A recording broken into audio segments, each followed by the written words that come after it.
ఎక్కువ ఓట్లు వచ్చినా ఓటమి తప్పని వ్యక్తి అంటే తాజాగా జరిగిన అమెరికా అధ్యక్ష ఎన్నికల్లో ఓడిపోయిన హిల్లరీ క్లింటన్ పేరే గుర్తొస్తోంది.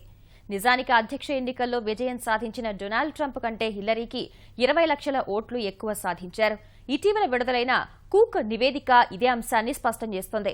డెమోక్రటిక్ అభ్యర్థి హిల్లరీకి ట్రంప్ కంటే 1.5% ఓట్లు అధికంగా సాధించారు. అయితే కీలక రాష్ట్రాల్లో ఎలక్టోరల్ ఓట్లు ప్రతినిధులను గెలుచుకోవడం ద్వారా ట్రంప్ అధ్యక్షుడిగా ఎన్నికయ్యారు. అధ్యక్ష ఎన్నికల్లో హిల్లరీకి మొత్తం 6,42,27,000కు పైగా ఓట్లు లభిస్తే ట్రంప్కు 6,22,12,000 ఓట్లే వచ్చాయి.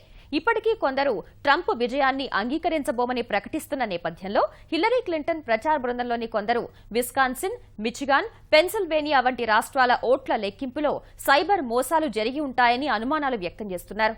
మరోసారి ఓట్ల లెక్కింపు కోరాలని అంటున్నా లెక్కింపులో అక్రమాలు జరిగాయి అనేందుకు సరైన ఆధారాలు మాత్రం లేవని తెలుస్తోంది. ఈ కారణంతోనే హిల్లరీ క్లింటన్ ఈ అంశాన్ని పట్టించుకోవటం లేదని తెలుస్తోంది.